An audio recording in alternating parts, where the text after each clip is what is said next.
What's up, guys? Welcome back to the Team Solemn Circus live video. Today we're back over Unchained here. This is a deck I've been playing with a while for at locals. You guys have been seeing it in the POV local experiences. This is an updated version of the deck. I don't think that really the deck has really much changed that much. I know some people are now playing stuff, and I'll be explaining some of the choices, but a lot of it's like, very cookie cutter. Before we dive in, over to like, comment, subscribe, and big shout outs to everyone who's helped me build this deck. Everyone at locals for, testing it with me and being able to suffer through, my many misplays. Big shout outs to Brad. But I'm learning more about this deck every single day, and I really like to master it. This is going to be my deck for the format. So, starting off, we have the 3 Shawarma, or Sharavara, however you guys want to say it. I give them nicknames. This is one Shawarma here. You got to play 3 of it. It's a quick effect pop. You guys all know what these cards do.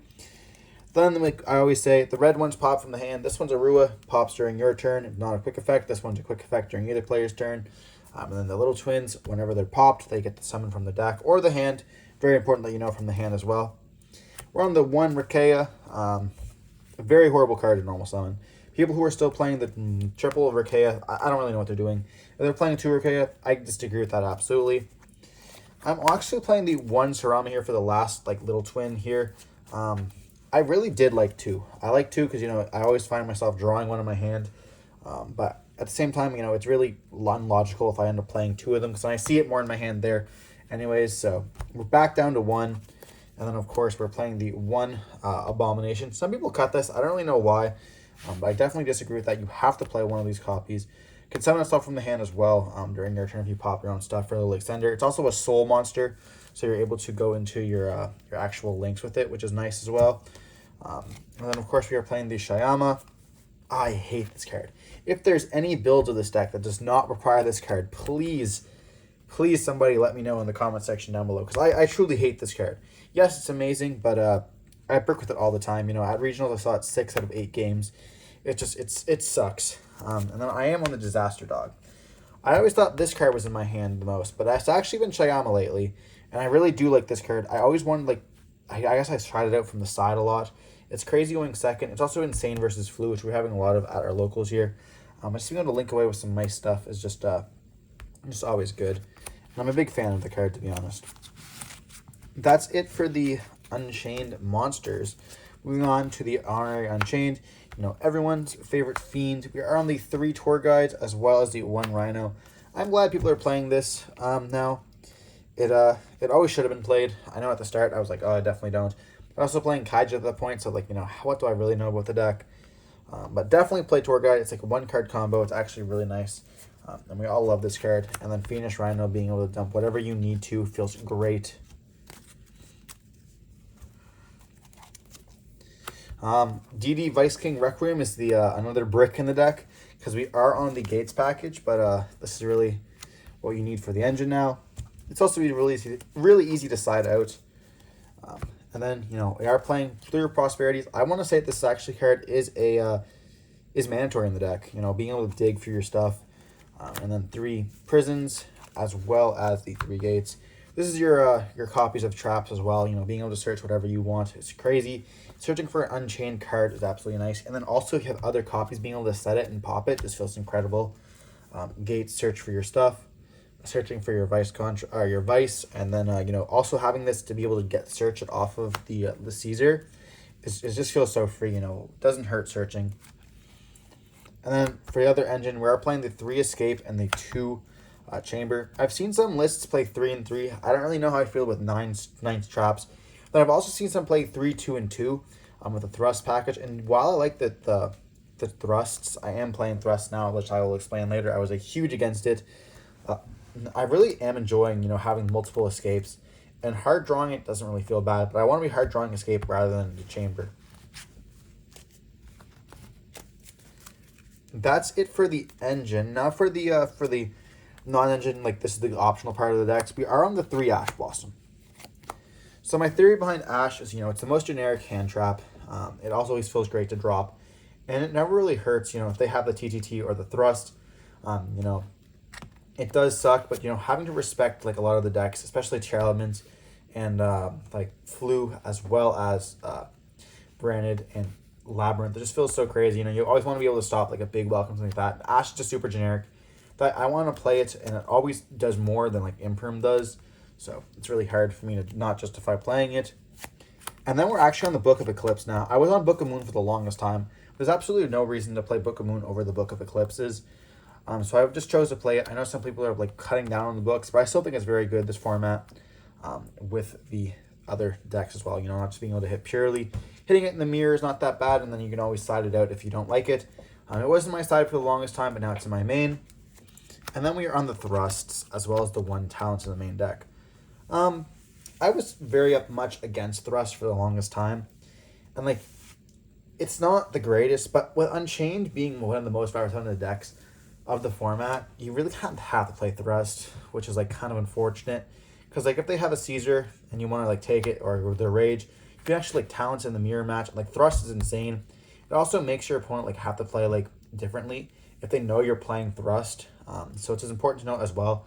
Like all the times like an Ash will hurt you, or like if you're playing at Sky Striker, shout out to Angus at our locals. He will not actually activate Raid because he's afraid of the thrust, and thrust gets you so much advantage when you can just search like Dusters and get rid of the back row and stuff like that. As well as it's very good against not Virtual World, but Vanquish Soul. It's coming up a lot. Like Vanquish Soul is coming up in the meta a lot, so having a thrust, being able to activate, and like you can set whatever you really want, like setting one of these, adding whatever you want with like this, it just feels absolutely crazy. Just to be able to set, and then talents is talents. Can't really go wrong there. For the extra deck, we are on the 2 Yama, the 2 Rage, very generic. I don't think anyone's playing any less than these.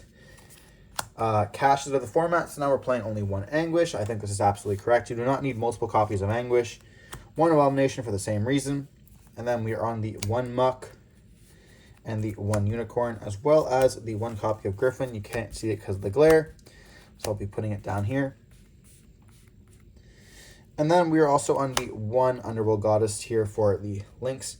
Underworld Goddess, I just think has to be in everyone's deck if you're playing Unchained. And then, of course, the Muttcracker going into Griffin. I do wish I had room for the 3rd Yama, but a lot of time it doesn't come up other than the grind games, and so just unfortunate. Now we are on the 2 Sky King Wave Caesar, whatever you guys want to call it.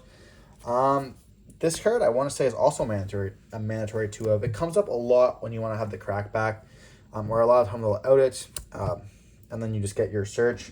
But you want to be able to put it back, and you don't want to rely on rage to return it back to the hand. So I really do like the double wave King Caesar, the Darius, as well as the Machinex. You never banish this off Prosperity anymore because we are playing the package. I know I made that mistake before. But like this is really good, especially like you can go into this and then just drop this on, and with you still have your contract there, and you're able to like get so much advantage out of it because you also can just like suck up any of the flu stuff. So it's very good in that matchup because a lot of your extra deck doesn't really do very much versus flu. Then you also have the Zeus as well to go with the Machine X, I guess, or the 2nd Wave King Caesar there. But it's just very good. And it also protects you, like you can just go like Zeus. Essentially, you can go battle phase, attack with Caesar. They can't nib you, and then you just overlay for Zeus, and they attempt to nib, and then it's like, okay, well I've done what I already needed to do. And you can also like just chain Zeus there as well, which is really important. But there's not much I would change about the extra deck. I think it's pretty cookie cutter. Everyone really knows what this deck does now. It's very mainstream. Nothing quite special here. And the side deck is still pretty much the same. We have the 3 Druid Swarm here. I know a lot of people are playing the DD Crows, but I still like the Druid Swarm being able to hit like tier and giving a body, as well as being able to link. Again, the secondary effect there. Then I'm on the Triple Droll. I respect Vanadium, as well as like other decks in the format. I wanted to fit Nib in, but unfortunately I could not. So we're just fitting Droll in for now. And then I'm on the 2 Cosmics, as well as the Harpies. Search is off a thrust, so it's not that bad. I did have it in the main for the regionals, but I found out that I didn't really want it in there, so I moved it to the side. Then for the other thrust targets, we are on the 1 Herald of the Abyss. Respect purely, Change of Heart, crazy card. Respect the Mirror. You definitely have to play this card if you're playing talents or thrust. Absolutely just insane. It changes how you deck build. And then the 1D barrier, and then the auto win card. Sword Soul plays this. We play it now as well. The triple anti-spell fragments. If you're able to search this off of Prosperity after you're in your combo, you're pretty much guaranteed to win if you have like Rage, Caesar, and this. they essentially have to have like Book of Eclipse, and then at that point, you know, it's already very hard, and you're gonna leave with a rage on the field. So they're dealing with like your Caesar forcing to activate this, and then you know they're having to play through your rage, and not having any spells, which is very nice. Or then they'll focus a lot of like resources and also burning through this anti-spell. So important to note. But you do have a lot of spells in your deck now. You know, we have Prosperity, that's going to be yours turn 0. Abomination that you can always set. The Gate, which is like always, you know, pretty much dead. And then you have like your Eclipses, which you're going to set anyways. And then your Thrusts as well. A lot of time you'll end up like siding with Thrusts and putting the anti-spell fragments, so it doesn't really matter that much. But if you didn't have like the room or the expenses for the Thrusts, you could actually put in like Book of Moons instead, or you could put in like multiple copies of Talents, and then obviously it would change up. You'd like put 3D barriers in and stuff like that. You could also play Cross-Set if you really wanted to, but other than that, I think the deck is pretty basic, you know, very cookie cutter from the rest of the decks. Hope you guys enjoyed the video. Don't forget to like, comment, subscribe. If you want to see some more content like this, let me know in the comment section down below. Don't forget to stay safe. Peace.